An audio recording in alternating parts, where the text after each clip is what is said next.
Welcome to the Modern BioPharma podcast. The world of today's medicines is big, complex, and constantly changing.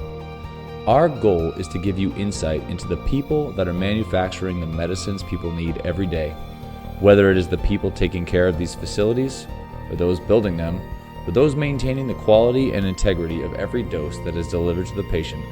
We interview the people that are making it happen and give you a chance to get to know them while we're at it. Thanks for saying hi. Hi, everyone. Welcome to another episode of the Modern BioPharma podcast. Today, we have Brian Hagopian on again today to talk with us about water. Brian's a chemist at Clearwater Consulting. He's been an industry expert with over 30 years of high-purity water system design, construction, commissioning, and validation experience. He's delivered a wide range of solutions to premier pharmaceutical, biotech, semiconductor, research, and other high-technology clients. He's a recognized industry leader and active volunteer with numerous professional societies, including the one I know him from is ISPE here in the Boston area, where he used to serve as the chapter president and has been involved in pretty much everything that goes on in ISPE up in the Boston area. That's where I got to know him. He is a contributing author and lecturer on topics associated with USP purified water and water for injection, as well as semiconductor grade water. Welcome to the show today, Brian. Hey, thanks. Great to be here. Glad to have you. So we are going to talk about something that was on the last episode. We sort of ended with it.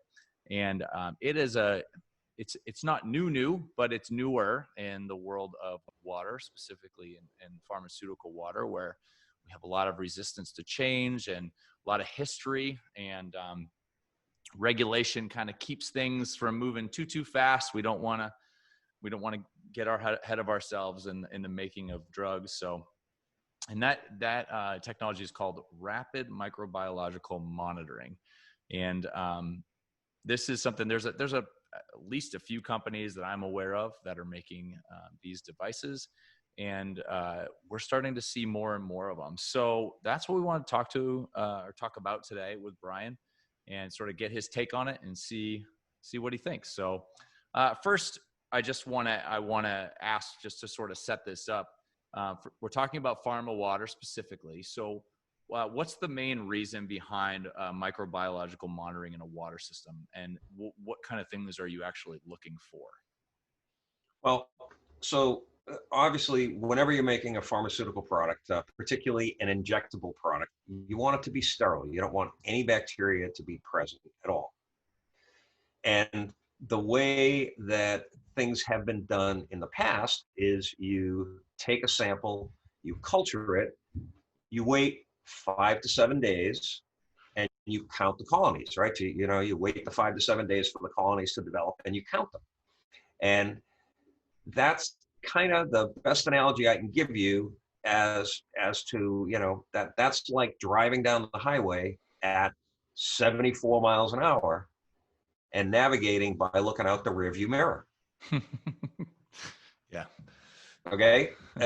You're getting data 5 days or 7 days delayed from when you actually use the product. So if somebody said to me, hey, we can shorten that, I'm going to be all over that. Mm-hmm. I'm going to be all over that. Okay. Yeah. Now, there are a lot of different companies that have different techniques for what they call rapid microbiological monitoring. And in fact, if I take a minute and define rapid micro monitoring, or RMM, it's anything that's shorter than the typical 5 to 7 day incubation period. Right. Okay? So it could be 2 hours. It could be 3 days instead of 5 to 7 days. Yeah, and they've come out with like 24-hour tests in the past, right? Like plate counters, the same way, right? Now, but there are definitely some issues that Rapid Micro has had, that these methodologies have had with testing, and they all relate to the quality control function. The first one is many of these techniques, particularly the most rapid ones, destroy the microorganism as they detect it. Okay. And from a quality control standpoint, if we find a microbiological contaminant in a system, the next thing we have to do is we have to figure out who it is. Mm-hmm. Right? We have to speciate. So a RMM technology that destroys what it is you're testing for doesn't help from a quality control standpoint, because you can't know you can't know who these bacteria are. You can't do the speciation. Okay. Okay, so that's an issue. That's definitely an issue. All right. So I actually didn't even know that. That's good. That's a good one. Yeah. So if you're looking for Larry, Moe, and Curly, and you kill Larry, and all you're finding left is Moe, and yeah, that's no good. I'm just curious. So you talked about, I like your analogy of looking in the rearview mirror for to see what's going on. You've had some experiences with this, right? Like, what kind of things have you seen happen where maybe they came back and they're like, we have a micro problem, like, and then you go to find it. Have you ever had situations where that happens and then you go back and then you can't find it? Well, after the fact? I mean, that stuff happens all the time. In fact, if you look at generally the industry accepted criteria for injectable grade water, they say 10 colony forming units per 100 milliliters. Okay. Now, we don't want any colony forming units per 100 milliliters in injectable grade water. In fact, the implication is that water is sterile. However, if we established a specification of 0, then anytime there was for example, sampling error, and we found 2 CFU per 100 mil, they'd be shutting down production. Right. And they'd be recalling product. Okay. So the reason that this level was set at 10 CFU per 100 mil is to allow for issues associated with how you collect the sample and how you incubate any contamination that might occur. And again, I want to put another plug in for the ISPE Good Practice Guide on sampling of pharmaceutical water systems. That is something that's available to ISPE members, and it's 120 pages of guidance on all issues related to sampling. Yeah, and for those of you that don't know, Brian helped write that thing, so he knows what he's talking about here. What did we say? What did you say? We had this on the other episode. How many of these issues that come up are associated with sampling errors versus actual problems with the system? I get called in for a lot of water related issues, and I would have to say 85 to 90% of them have some there's something that goes back to the sampling process. Mm-hmm. And there are lots of different things that that constitute the sampling process. But typically, that's where most of the problems lie. They don't lie with equipment or performance of those types of issues. Okay, so in our other episodes, we discussed some of the evolution of sampling and monitoring of a water system, and we talked about how quite a ways back, long before I was involved in the water industry, they used to measure actual constituents in the water and go, hey, this is too high. All these different things are too high, too low. It was individually collected, sampled, checked in a lab.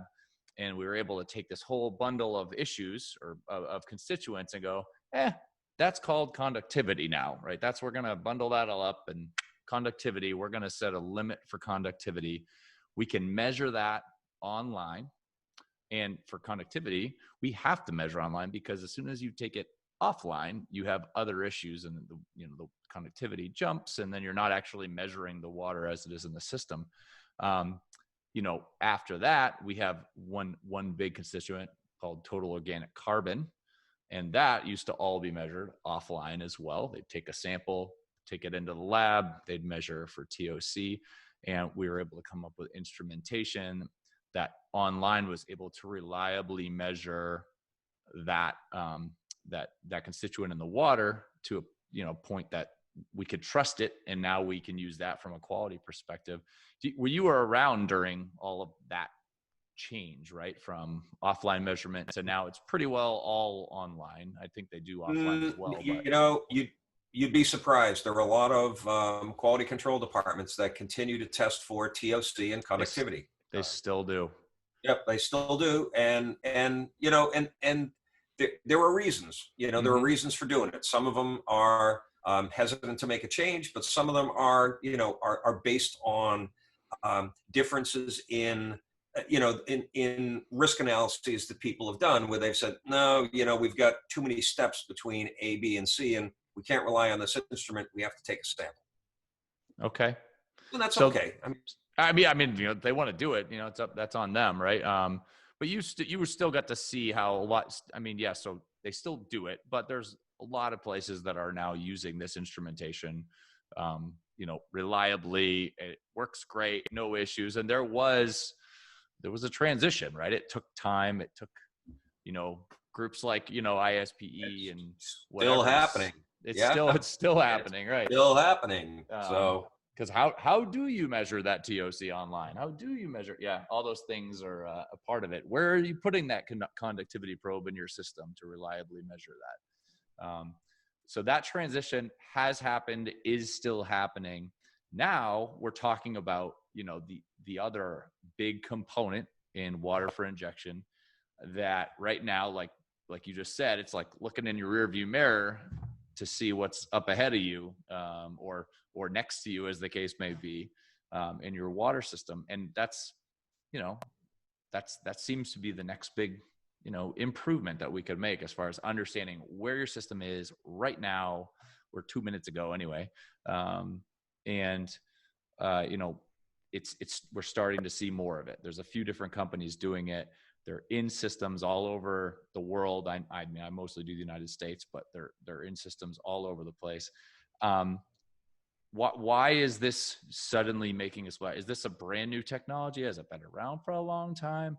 Um, you know, can you give me a little So, history on that? I mean, I can tell you some of the techniques are new, but I can also tell you some of the techniques have been around for 50 years. Whoa. I became aware of a technology called epifluorescence, which basically stains a bacteria. And when you hit it with a certain wavelength of light, it fluoresces. And you can literally take a water sample, put it under a scanning electron microscope, and count bacteria. Now, one of the disadvantages of epifluorescence is it can't tell you whether something's alive or dead. But this Mm-hmm. technology existed in the 1970s. Okay. Wow. So that has Okay. definitely been So around for a while. yeah, it's been around for, you know, it's been around for quite some time. A lot of some of the techniques that are being developed now are, you know, they're relying on, some of them measure ATP, some of them use fluorescence. They, you know, look for something in RNA, or, you know, there are a variety of different techniques. And the challenges are that the more rapid the technique tends to be, the more destructive it tends to be. Okay. Okay. So, you know, it can give you data, but again, the quality control, the quality assurance, and the regulatory, all the people who are releasing product want to know if there's a bacterial contamination in the system, or if you find bacteria, they want to know, they want it speciated. What is it? Mm-hmm. And if you destroy the bacteria when you detect it, you're never going to know. You can't know.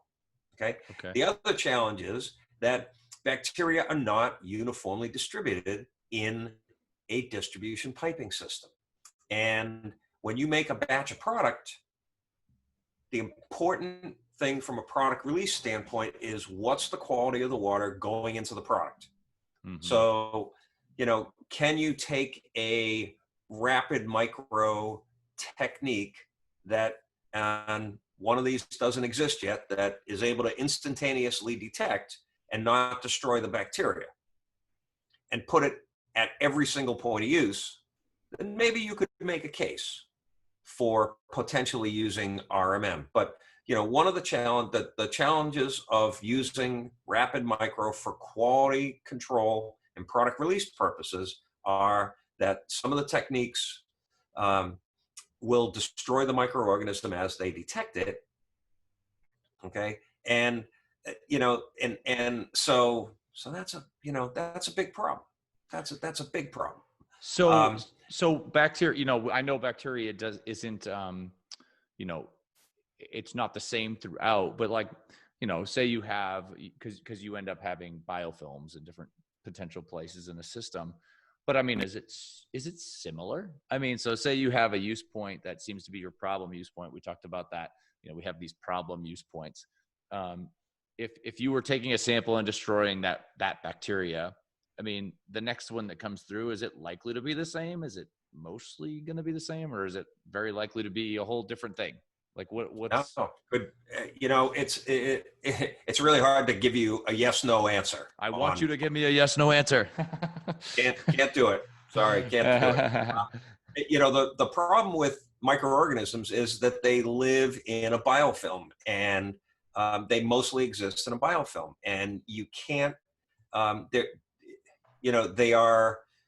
they are not uniformly distributed in a distribution system. They tend to collect in areas where there's low flow and low usage. Yeah. And there may be a point where the most contamination is, and if there's a little bit of turbulence there, you'll find that that's where you'll get your most hits, and then you'll get hits downstream of that as some of that stuff gets carried away, downstream in other water systems. I worked at a client where they had just brought on a WFI system. They had an ambient temperature loop and they had a cold loop, and they were having contamination problems showing up in the ambient temperature loop. But it turned out that once we dug into things a little bit further, there was contaminants were being introduced in the cold loop. But because the cold loop was running cold, it took a lot longer. And in fact, bacteria then got introduced to the warm loop where they grew faster. Okay. So nobody thought that the point of introduction was going to be the cold loop, because the ambient loop is where the problem manifested itself. Normally, right. Okay. So it held it back, like from really, replicating and whatnot. Well, yeah, cold loop, but it was able to release and get into the ambient loop then. Right. Okay. So, one of the other issues. So where does RMM have a place?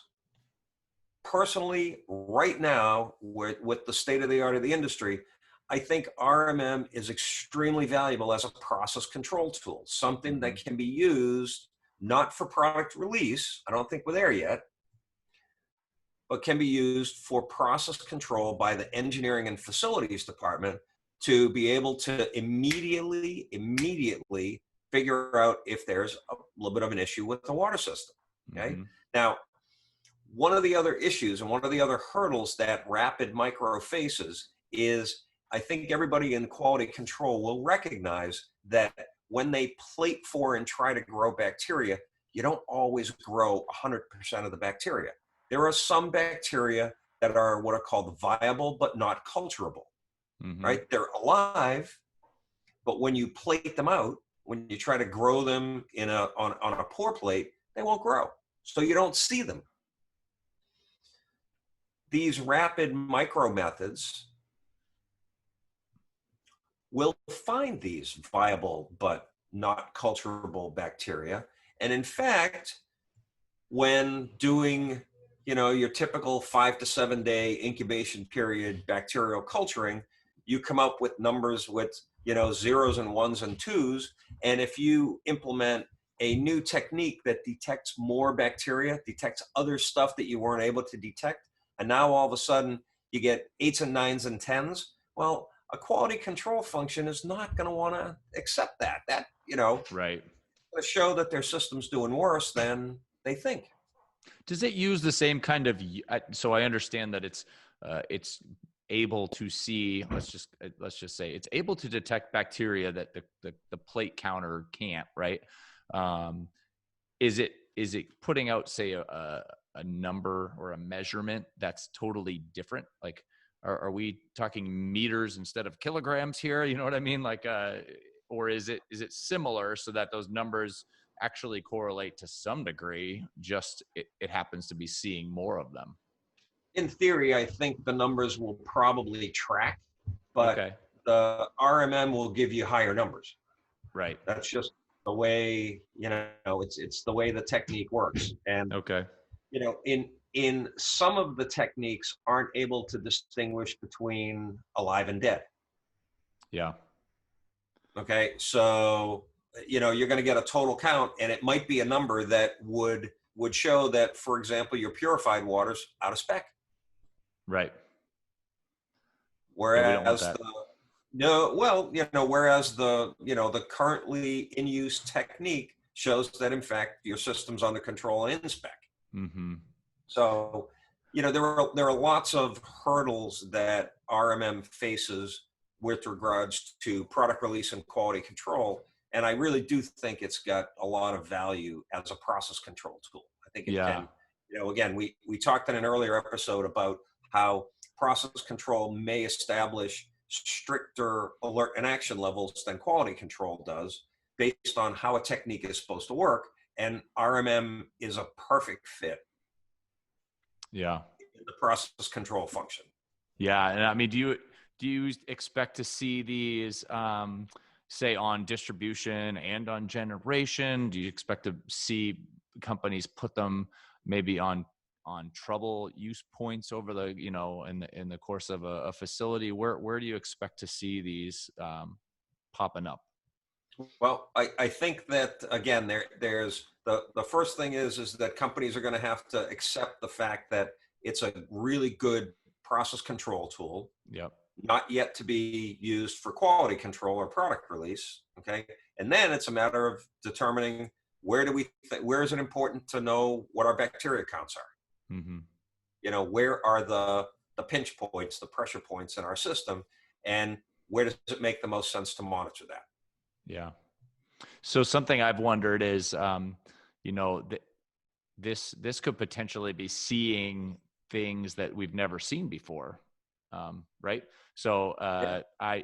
for instance, if you were to do a sanitization of your system, I'm making this up. I think I've heard this probably from somewhere, but I'm making it up as I go here. No. You do a And I agree. sanitization, maybe you don't see a lot of bacteria, right? It's whatever. With this thing going, you got the RMM going, and it's floating along. Okay, you do a sanitization, you actually may see a big flurry of bacteria, and you'll actually be able to see that because it may be killing off some biofilm, which gets released into the system in a way that previously you never saw that because it was dead bacteria. Do you think that that's the case, or am I making that one up? Yeah, no. I think to use an expression that my kids have used, RMM, I think nervouses quality control people. I mean, there are a lot of unknowns. There are a lot of unknowns that it could uncover that aren't particularly appealing. Interesting. I've never heard that used as a verb, but I like it. Nervous. No, it's just like, I use another word I use periodically is lightninging. When it's lightninging outside. Lightning. Yeah, you know what that is, right? I Yeah. don't have to. I know it's not a word, but you know what I mean. Yeah. I like it. So yes, yes. So just, another thing that's closely related to bacteria, which we're doing with RMM is endotoxin. So does RMM pick up endotoxins? If it picks up dead bacteria, does it pick up endotoxins as well? There are specific tests for endotoxin, and USP requires different type of testing, and endotoxin testing, I believe, can be done. You can pull a grab sample, and in literally 15 minutes, you can have endotoxin data. Okay, because So you're not culturing it, right? It's more no, like no. Okay, No. it's So more like our chemical testing in that regard. right. Right. Okay. I mean, it is a batch. There is a little bit of a delay, but I've actually had people, sample the water as it's going into a batching tank, and they hold it for 15 minutes, waiting for the okay on endotoxin, and then they go. Mm-hmm. So So I had this list of questions for you, and some of them I think we end up being pretty redundant because we cover so much of it. But one thing I'm curious is, like, is there a reputation that this thing has to earn before it's going to be more more accepted? And what's involved? Is it just exposure in the marketplace? I mean, what do you think are the kinds of things that are holding it back in regards to being a tool that everybody's familiar with, and we're seeing it everywhere, just like we do with a TOC monitor? Yeah, I mean, I do think there are issues with acceptance from a quality control standpoint. I think that it will be embraced as a process control tool. Yeah. But I do think, there are limitations based on the technique, based on, does the technique kill the microorganism when it detects it? That's a non-starter from a quality control standpoint. Okay, and how much faster, does it get, and how much speed does it buy you? So ultimately, I think that we're a ways away from quality control being able to even consider using this technology. Yeah. Okay. Yeah. But And I that think makes, but that makes, I mean, from, everything we've talked about, that makes total sense. And we're going to have to figure out how to get past some of these hurdles. Like if the bacteria is not the same everywhere, then putting one of these things at the end of your loop and calling it a day just doesn't make sense on its face. Right. right, From a right. quality perspective, but it doesn't mean, again, on the process side, you couldn't still get a lot of valuable information out of them. But what do you think that we're going to see these really take off and people want them? Do you think maybe cost is too much of a barrier right now?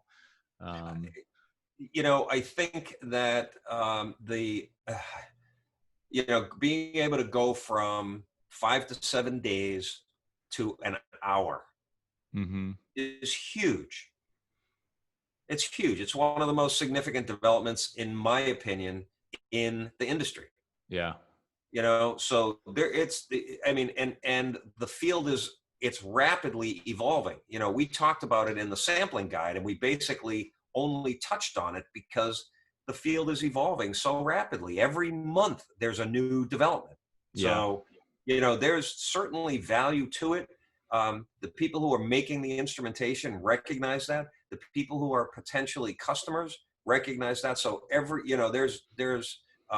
there are groups in not only ISPE but in other places that literally are focused on making sure they understand what's the state of the art with rapid micromonitoring, and try, what can we implement now, where can we implement it. And so it's coming. Yeah. Right now it's coming in process control. All right, that's great. I'm looking forward to. Right now I have a planned interview with one of the manufacturers, probably a month away at this point. But it'll be interesting to talk to them and see what they have to say about where it's going, where it's been, and some of maybe the hurdles that they're jumping right now to get it used in a lot of facilities. I'm aware of up here in New England quite a few that are using it right now, and it sounds like some of them are getting ready to even publish on some of the results. So I think that'll be really interesting to see. Yeah. So awesome. Anything else you'd like to just add on this? I mean, it's kind of a big subject, and No, I hearing it mean, all over. we could spend a lot of time on it. I think the most important thing to understand is that in my opinion, it's a great process control tool. It's not there from a quality control standpoint yet. Mm-hmm. And there are lots of hurdles. Yeah. Well, and that's the final word. I like it. I'm looking I've seen a few of them out there. I'm excited to see, how this impacts ultimately, how we deal with water quality and how we can respond to events with our systems, whether it's an RO systems, whatever. I mean, because they could be catching things in different levels. But I think it's really neat that we're now able to catch a system going in the wrong direction so much faster than we ever would have. There's nothing that would tell us that something's going in the wrong direction. Yeah, and that's the value. That's absolutely the value of this technique. Yeah. And that can make if you see it on the front end, right, you can really make a big difference in dealing with the problem overall, because bacteria proliferate awfully fast. So if you're catching it 5 days later, you got a world of hurt coming to you. So All right, Brian. Well, thank you so much for this. I appreciate your time today, and I definitely learned more about what RMM is and what it can do and what it can't do, actually. So thanks for sharing that with us today. All right. Hey, thanks for having me. All right. See ya. All right. Thanks again for listening to the Modern BioPharma podcast. Please reach out if there is someone you'd like us to interview or a topic you'd like us to discuss. We will make it happen. And don't forget to like us on iTunes or subscribe on YouTube. It helps us get the word out. See you next time.